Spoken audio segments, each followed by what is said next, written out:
everybody, it's Sarah, and I am so sorry that even though I said I would start uploading again, I didn't upload again last week and maybe even the week before that. I can't even remember anymore because basically the last week and the last 2 weeks my bachelor paper really kicked my ass and I am finally finished with it. But since I did leave everything for last minute as usual, I didn't have any time and I just couldn't even think of filming and editing a video. So that's why I didn't upload. And also I am sorry again if you hear noise from outside. It's the usual in my flat. And also if the lighting is a bit different than usual. It's quite late already, so I just put my desk lamps in front of me so I could film because I really felt like filming again. But that might mean that the lighting is a bit weird, especially after editing, because I'm not good enough at editing to adjust it. But anyway, the reason why I did want to film even though it is already quite late is because after tomorrow, I might once again not have time to film for 3 weeks again. And that is because starting tomorrow, from the day of filming, I am going to rehab for 3 weeks and I will take my tripod with me, but I'm not really sure if I will be able to film while I'm there. And I wanted to pre-film stuff, but again, because of my bachelor paper, I didn't have time to pre-film. So yeah, that's just a heads up that for the next month I might not upload again. That was a very long intro, and now to my wrap up for July. I read a total of 3 books and I'm just going to go right into them. The first book I read last month was Bring Me Their Hearts by Sarah Wolf, which is the first book in a series. I don't know if it's just a duology or a trilogy or if there are going to be more books, but in any case this is the first book and a second book is planned to come out later this year. The main character of this story is Cell, I think her name was, who is a Heartless. What that means is that she is immortal, she basically can't die, or it's very, very hard to kill her, but the price of her immortality is that her heart was taken by a witch and she basically has to do what that witch says. We follow Cell as she travels to the capital of her kingdom to take the role of a spring bride. What this means is that every year eligible girls are introduced to the crown prince of the kingdom to hopefully choose a future bride from. But in the case of Cell, she becomes a spring bride to quite literally steal the prince's heart. As in, take it, the physical heart, and also make him into a heartless. And that's all I want to say about this book. It's not the most groundbreaking story, to be honest. Like, it's a fun read, but the thing that made me really love this book were the interactions between Cell and the Prince Lucien, which were just so well done. I loved their dynamic.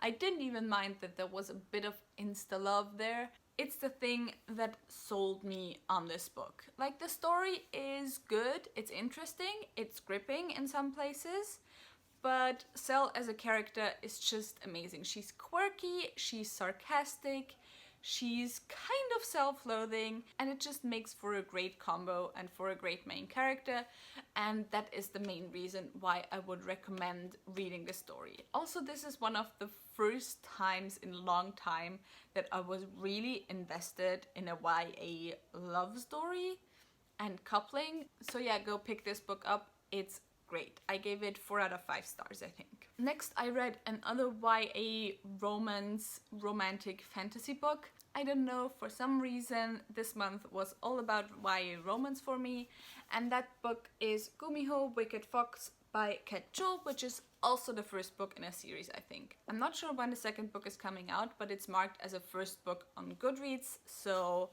I'm just gonna trust that. So this book follows Gumiho, who is a Gumiho. And for those of you who don't know what a Gumiho is basically the Korean version of the nine-tailed fox, which is something that is very common in Asian folklore in general. But for her, that means to survive, she has to live off of the life energy of men, and she doesn't really like that, and it kind of makes her hate herself. And one day while she's feeding, she is discovered by a young man named Ji-hoon, and again, everything rolls from there, and it turns into your pretty typical YA romance with some obstacles thrown in between their love and all that type of stuff. I did enjoy this book, and I especially enjoyed the ending.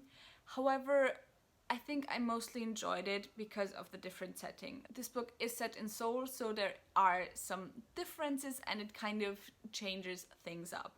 For me, funnily enough, I could picture the story more because of that, because I have been to Seoul 2 times, whereas most YA romances are set in the States and I've never been there, and it's just like some faraway place that I know from films and TV shows, but I've never been there myself, so I can't really say how the atmosphere feels. And because this was set in Seoul, and because I do know Seoul a bit, it just made the whole story feel closer in a way. So I think that is the main reason why I enjoyed this book.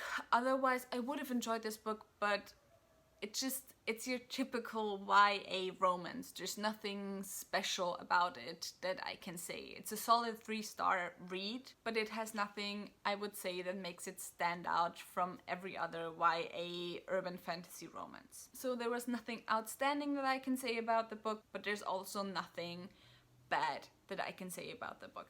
The one thing that did bother me personally a little bit was the way Korean was used quite a lot. I know it is set in Korean, and I have no problem with using Korean words and phrases that make sense, that don't really have a translation into English, like hyung, like sambe, these words. However, I find it kind of unnecessary to use 여자친구 instead of girlfriend in the book. It gave it a bit of a feel of a K-pop fanfiction, sadly, I have to say. And it just takes me out of the reading experience. For example, even when you have high fantasy books with thought up words, a lot of times if you have German translations, you will have Germanized versions of those words. So there's just a better flow to the story. And that was mainly the problem that I had with using 여자친구 instead of girlfriend, for example. The second thing that I had a problem with, also concerning the language, is also something that I often have a problem with in fantasy books, and that is I don't like it when words are used and it isn't made clear in the text what they mean. So there was a glossary at the back, and basically every time there was a Korean word used, it either felt, if you read the text, you had to know what it means to understand the text, or you had to look in the glossary in the back. And I also don't like that in fantasy books. I think words should only be used in a way where it can easily be explained in the text what those words mean. And with foods, of course, it's not really necessary to know what a chiga is to understand that it's some kind of food, and that's all you have to know. But like with hyung, for example, with sambe, just make it a bit clearer in the text what these words are supposed to mean. So that was kind of, for me personally, not a problem, because I love K-pop, so I didn't know what a lot of those words were. But if I hadn't had that, I think that would have made the reading experience a bit less for me. So yeah. You should still pick it up, but it's just not like the first book I would recommend you, I would say. And the last book I read this month was Runelight by Joanne M. Harris, which is the second book in the Rune Marks duology and like the fourth book in the Loki/Rune Marks series, which are 2 companion duologies. And I started this last year and I finally finished it. And I did really like it. I liked it the least out of the 4 books, but I still gave it a solid 3 stars. And the concept of the whole duology basically is what happens to the Norse gods after Ragnarok and how can they come back into power. I would really recommend both series. The Loki series with the Gospel of Loki, which of course is one of my favorite books that I have raved about a lot on this channel before, and also the Rune Marks series, but the Gospel of Loki a bit more.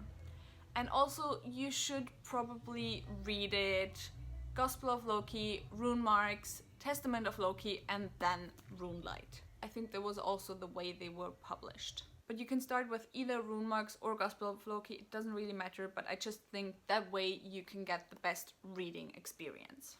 And also, this was, I think, my TBR chart pick from back in May. So I finally finished that as well. Or was it June? One or the other. And for my TBR chart pick for July, I finally picked up Lady Gregory's Complete Irish Mythology. And I did say if I ever pick this up, I'm not going to read the whole book as my monthly TBR thingy, but I would just read a couple of stories, and that's what I did, like 2 stories.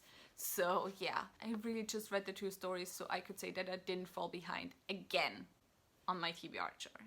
And I also said in my nudes TBR video that I already did pick my TBR chart for August because I did want to have them when I organized my TBR for the nudes, just so I would know which books I had and maybe which challenges I could finish with them. The first book I picked was Wie Lukas Charles Darwin aus der Klemme half, eine etwas andere Geschichte der modernen Biologie by Michael Zeidler.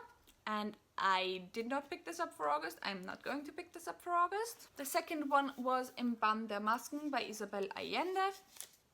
And I might pick this up for August, but to that a bit more later, because the third book I picked out was Shadow of a Dark Queen by Raymond Feist, and I chose that as my audiobook for the nudes.